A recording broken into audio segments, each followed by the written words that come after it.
तीन बहुओं के रवैये से सासू माँ बहुत परेशान थी। दरअसल बात ये थी कि तीनों बहुओं में किसी बात को लेकर अनबन हो गई थी। तब से ही तीनों एक दूसरे से मुंह फुलाए रहती थी। ना कोई सीधे मुंह किसी से बात करती, ना किसी का कहना मानती। पड़ोसी भी इस बात को जानते थे और जाने कैसे कैसे बातें भी करते। इसीलिए सासू माँ ने तीनों बहुओं को तुरंत अपने कमरे में बुलाया। मैं कई दिनों से देख रही हूँ, तुम तीनों अलग अलग सारे काम कर रही हो। ये सब नहीं चलेगा, तीनों को मिलकर ही काम करना पड़ेगा। नहीं मम्मी जी, मैं इन दोनों के साथ कुछ नहीं कर सकती। मैं इस घर की बड़ी बहू हूँ, फिर भी ये मेरा कहना बिल्कुल भी नहीं मानती। अरे जेठानी जी, जानबूझकर मुझे डबल काम करवाती है आप। और छोटी मुझसे टेढ़े मुंह ही बात करती है। इन दोनों के बीच हमेशा सैंडविच बन जाती है मेरी, और मैं हमेशा आलू की तरह बीच में मसली जाती हूँ। मम्मी जी, इन दोनों को लगता है कि मैं छोटी हूँ तो इनके पैरों तले दब जाऊंगी, लेकिन नहीं, मेरा भी उतना ही अधिकार है जितना इन दोनों का है। बड़ी आई दोनों मेरी चुगली करने के लिए, मुझे क्या कम समझ रखा है।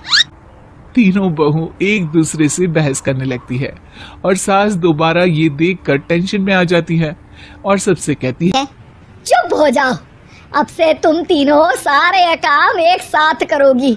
आंख बंद करके एक दूसरे की बात सुनोगी। तुम तीनों इस बात को गांठ बांध लो, वरना अगली छुट्टियों में तुम्हारा अपना मायके जाना कैंसिल।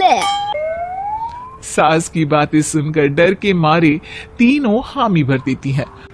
जी मम्मी जी, मैं समझ गई। हाँ मम्मी जी, जैसा आप कहें, आप जो कहेंगे मैं वही करूंगी। तीनों बहू सास की बात को गांठ बांध लेती है और वादा करती है कि अब से सारे काम वो तीनों एक साथ मिलकर ही करेंगी।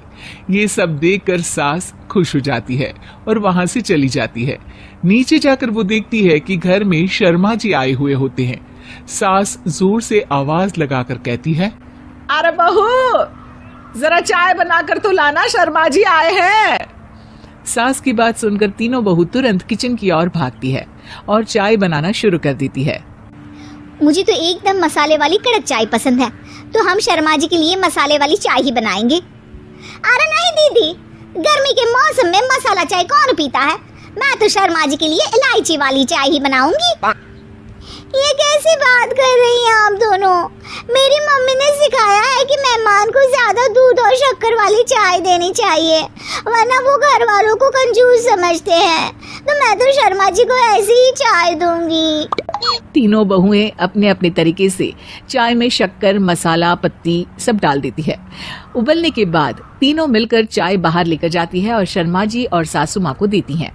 चाय पीने के बाद शर्मा जी सासू माँ को देखकर शर्मा जाते हैं और शर्मिंदा महसूस करते हैं कि आखिर उन्होंने चाय पीने के लिए हामी क्यों भरी। सासू माँ भी चाय पीना शुरू करती है और कहती हैं, अरे बहू, ये कैसी चाय बनाई है? चाय है या मीठे दूध की बासुंदी? हाँ, चाय अच्छी नहीं लगी क्या? कोई बात नहीं, हम पराठा बनाकर लाते हैं। चलो चलो अंदर। हाँ चलो। हाँ, आती हूँ मैं भी।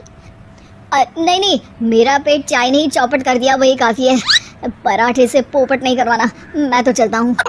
शर्मा जी चुपचाप पतली गली से निकल जाते हैं। अगले दिन सास बहुओं से कहती है, अरे बहू, जाओ जाके ऊपर के गेस्ट हाउस की सफाई कर दो। कल हमारे यहाँ मेरे दूर के रिश्तेदार आने वाले हैं, तो पूरे कमरे को चमका देना, समझी? तीनों बहू सास की बात को मानकर ऊपर सफाई करने चली जाती हैं और तीनों कमरे की सफाई चालू कर देती है। बड़ी बहू मकड़ी के जाले साफ करती है, तो बीच वाली झाड़ू लगाना और छोटी वाली सर्फ डालकर जमीन धोना शुरू कर देती है। अरे दीदी, जेठानी जी, अभी मैंने पूरी फर्श धोई और आप फिर से धूल नीचे गिरा रही हैं। और मछली जेठानी जी, आप बिना झाड़ू की धूल यहाँ छटक रही हैं। अरे तीनों को साफ करना है, एक साथ सफाई करते हैं ना।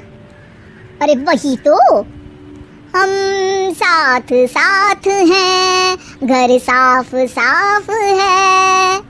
तीनों बहू ऐसे ही काम में उलझ जाती है और 2 घंटे तक एक ही कमरे की सफाई करती रहती है। बहुत देर से अपनी बहुओं को ना देखने के कारण सास ऊपर कमरे में उन्हें देखने जाती है, लेकिन कमरे में घुसती ही वो गीली फर्श पर फिसलने के कारण नीचे गिर जाती है।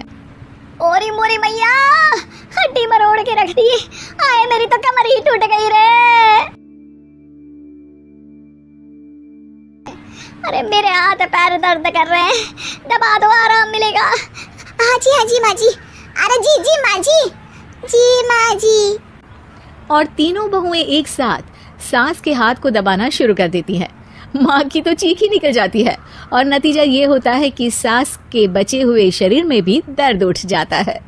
हाय राम, ये क्या कर दिया तुम तीनों ने। अरे मेरी तो किस्मत ही फूटी है कि तुम जैसी बहुएं मुझे मिली। हे भगवान, पूरे शरीर में दर्द बढ़ गया है।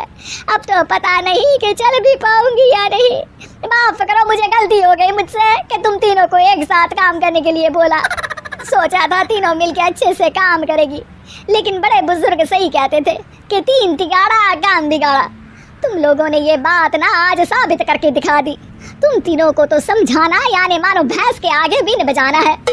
तुम्हें अकेले अकेले काम करना है ना, तो अब से तुम अकेले ही अपना अपना काम करो। तीनों बहुएं वहाँ से जाने लगती है। अरे कहाँ जा रही हो? आप ही ने तो कहा कि अपना अपना काम करो, तो मुझे मुल्तानी मिट्टी लगानी है। अरे मुझे भी तो नेल पॉलिश लगानी है। मुझे ना मेहंदी लगानी है।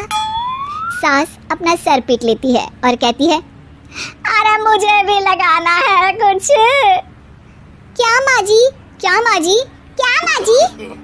तुम्हारे घर वालों को फोन तुम्हारी हरकतें बताने के लिए।